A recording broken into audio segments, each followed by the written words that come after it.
Confessions of a Lovesick Viking by Emmert Skate. Chapter 6. A Heated Practice.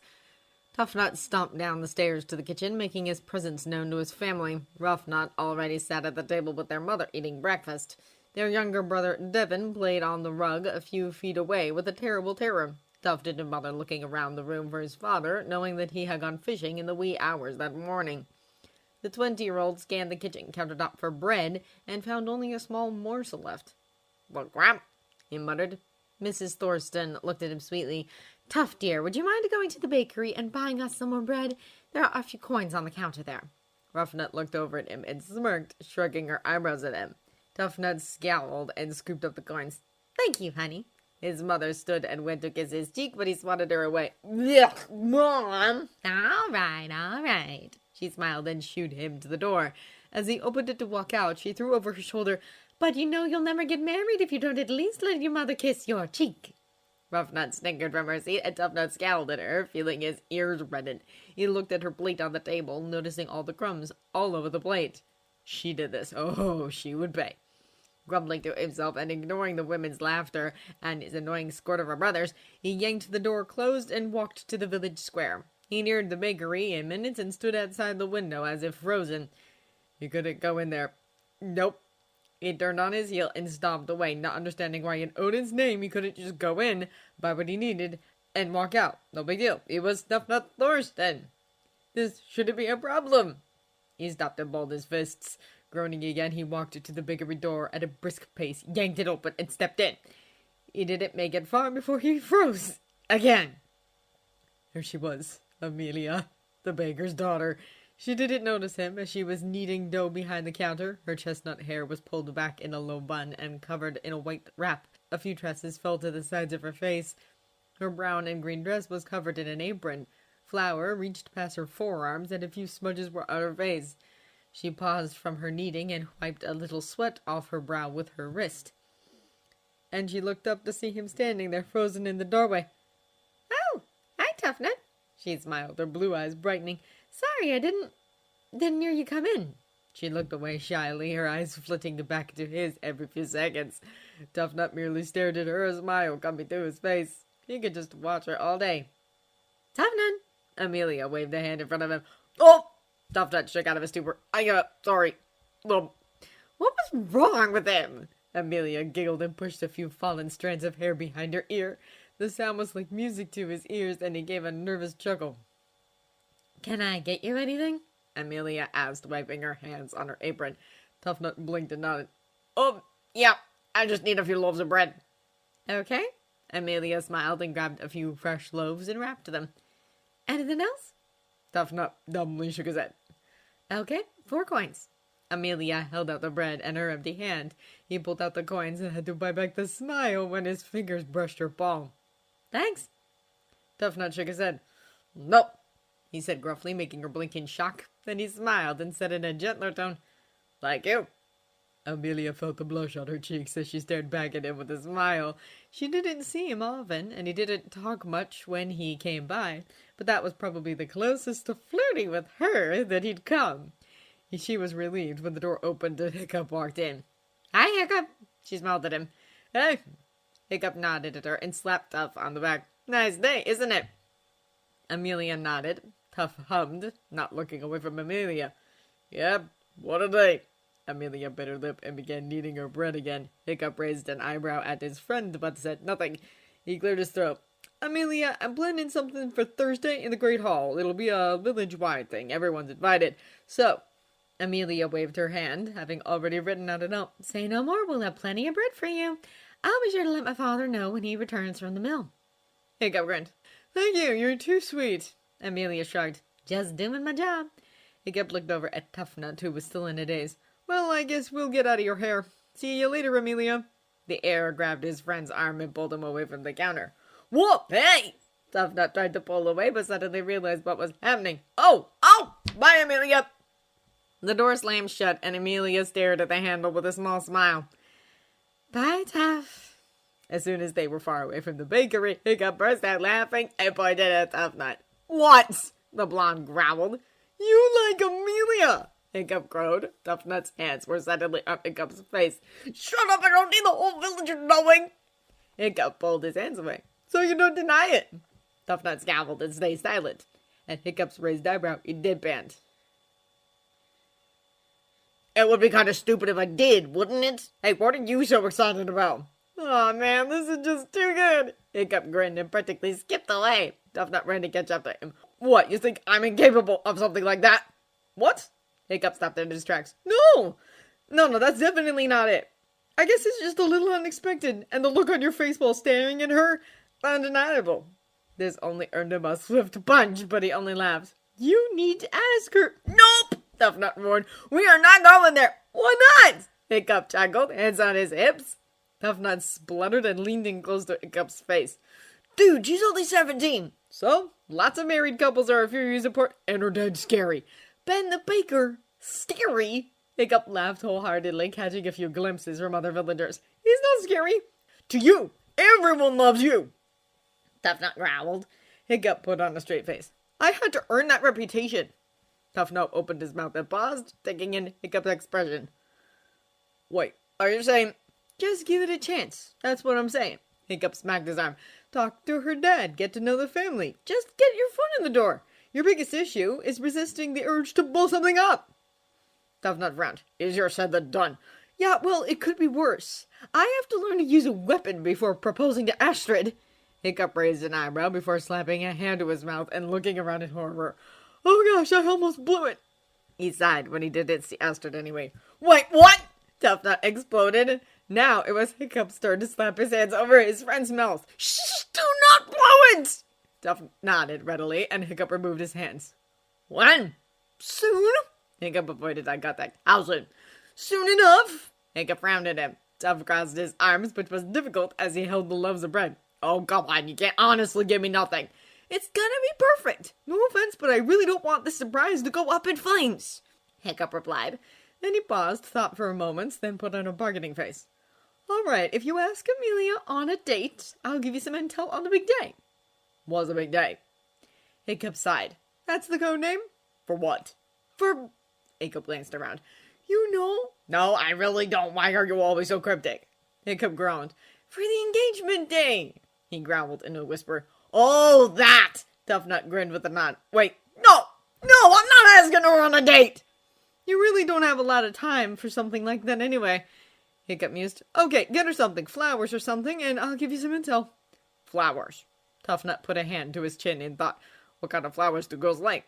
Oh wait, she's the baker's daughter. Maybe I should just buy her a bag of flour from the mill. Think she'd like that? Hiccup slapped his forehead. No, just go to the woods, pick a bunch of flowers, and take them to her. Make sure there are no spiders in there. Do not put any spiders in there. What makes you think I do that to her? Toughnut roared. Sometimes it needs saying. Hiccup shrugged. When you take them to her, just be normal. Be nice. Don't freak her out. Engage in conversation, but don't talk about yourself nonstop. And don't talk all about violent stuff. I heard she's kind of timid with violence. If you remember all that, you'll be good to go. Hiccup smiled. Toughnut's eye twitched. He finally nodded resolutely and laughed. Very funny. No way is this happening. Hiccup shrugged. I'll convince you sooner or later. But anyway, I have to go meet Astrid in the academy. Do not tell the soul of the big day, or I will tell everyone that you like Amelia, starting with her father. Toughnut's eyes bugged out of his head, and he nodded vehemently. Hiccup had to smirk and slapped his friend's shoulder. Go pick some flowers. Hiccup turned and walked in the general direction of the Dragon Academy, leaving Toughnut spluttering in the middle of the street. He chuckled to himself and shook his head. This was just too good. He couldn't wait to tell Astrid. She'd keep Tough's secret. He hoped. I've never seen him so spaced out before. You should have seen the look on his face. Hiccup picked up a bow hanging on the weapons cart as he rambled. Astrid chose her own as she listened intently, smiling at the story. Seems Tough is getting a soft side, she commented. It ought to happen sooner or later. Now hopefully he won't go embarrassing himself. But he's not easily embarrassed. Point taken, Astrid remarked. Both the twins don't generally care about stuff, but if he genuinely wants to make her happy and does something stupid in the process, he might just get his first dose of reality-stricken embarrassment. Hiccup nodded in agreement. Then again, it might be good for him. Astrid plucked her bowstring for a minute, giving Hiccup a level stare. "What?" he asked, shuffling at the awkward silence. "Why are you doing this again?" Shoot, she wasn't supposed to ask. But he knew it was coming. Thankfully, he'd prepared for this scenario, so he nonchalantly shrugged. Figured it'd be a good idea, and it might be nice to be able to shoot off Toothless if the situation calls for it. Astrid puckered her lips and nodded, picking up a quiver of arrows. When she turned her back to face the targets, he slumped as if to sigh out loud. She fell for it. They weren't technically lies, because they really were legitimate reasons, though in reality he wouldn't be doing this of his own accord. "You going to come shoot, or am I here for no reason?" she asked sternly while notching an arrow. Hiccup shuffled over and stood on her left. Astrid drew her bow, and he watched her. Her stance, her steady breathing, her focus on the target. She let the arrow fly, and it hit a perfect bullseye on her chosen target. Astrid faced him with a competitive smirk. He gulped as she began to speak. "Okay, I want you to do just what I did. I'll correct you when needed." He clumsily pulled out an arrow from his quiver, shakily notched it to the bow. Astrid mentally raised an eyebrow. How was he able to create such amazing things like riding gear with such steady hands, but anything weapon-related he was as shaky as a crisp autumn leaf? "Use your other hand," she said before he could draw the string. Hiccup looked at her as if she had lost something. "What? Why?" "Because you're right-eye dominant and left-handed. Trust me on this. Draw with your right." He frowned at her before raising the bow, drawing his right arm back with the arrow. It felt so off, so weird. He should be doing this with his left hand. He'd been left-handed his whole life, another reason he was dubbed a Hiccup as a child. But he kept his complaints to himself. There was a reason he asked her to train him. She was practically a weapons expert. He squirmed uncomfortably for a minute as he tried to focus on the target, but Astrid's voice stopped him. "You're too imbalanced." She walked around him and gently scooted his feet farther apart from each other, careful not to bump his prosthetic too hard. Wouldn't want anyone to lose an eye because he was clumsier than a toddler. Another one of his great mysteries she'd never understand. Flawless in the air, but Odin helped the guy on land. She then put a hand on the center of his back. "Stand straighter." When he complied, she wrapped an arm around his waist, setting a hand lightly on his torso. "Keep tension here. Your abs are your core, and for as much pounding as you do in the forge, I know you have 'em, so make sure you to use 'em." Hiccup brushed off his nervousness with a light laugh and eye roll. "And then there's your arms," she mused, setting a hand on his shoulder. "Relax." "How do you relax when you're drawing?" "Use your core. Pull the strength from there, not from your arms, because you're making them shake." Hiccup's eyes widened and he pursed his lips. This language sounded worse than colors of the wind. Pull strength from your gut to pull back a bow with your arms? What? It's going to take practice. Don't panic. "I'm not panicking." He spoke a little too quickly. "You look like you want to cry." "What? I do not." "Yes, you do." Astrid walked around him and smirked. "Anyway, relax your arms until they stop shaking." "Astrid, they're shaking because you're making me hold this so long." "Focus on the target," she reinforced, forcing him to continue. Hiccup looked ahead at the target. "We'll worry about wind and distance later, but for now, use your arms to gently direct its course." Hiccup seemed to become engrossed in his focusing after a full minute. He still didn't let the arrow go. At least he seemed more relaxed. Astrid stood on tiptoes and surveyed his aim. "Aim a little higher," she mused. He adjusted his arm and she smiled. "And shoot!" He let the arrow fly. Astrid was dumbfounded when it not only hit the target, but also hit merely 5 or 6 inches off the center. Hiccup breathed a laugh and put his arm down. "See?" Astrid smiled, now standing beside him. "You can do it." He looked at her with a soft gaze and couldn't stop his thoughts. "Where would I be without you?" Astrid waved a hand. "Oh, you'd be helpless without me." "Oh-ho, is that so?" Hiccup grinned widely. "Name one big accomplishment you've made." Hiccup raised a finger in triumph and she rolled her eyes. "That isn't dragon-related." "Oh, come on." "And I think I've made my point." Astrid smirked, inspecting her fingernails. Hiccup set his bow and quiver down and sauntered over to her. "You know," he mused as he drew closer, "there is one thing." Astrid's blue eyes flickered back up to his as he walked over to her. "I'm listening." He now stood in front of her. "I think you know." "Oh!" Astrid faked innocence. "You think you made this happen on your own, do you?" Hiccup lightly pushed a few of her bangs out of her eyes as he lowered his voice. "Why, yes. Yes, I do." and winning the heart of the most beautiful woman on Berk was no easy task. Astrid tilted her head to the right an inch, feeling his breath mingling with hers. It amuses me that you think it's smooth sailing from here. Oh no, it's been tough, but I like a challenge. Hiccup finally closed the space between their lips in a passionate kiss, pulling her closer to his body in the process. He pulled his lips away from hers with a light pop a few moments later.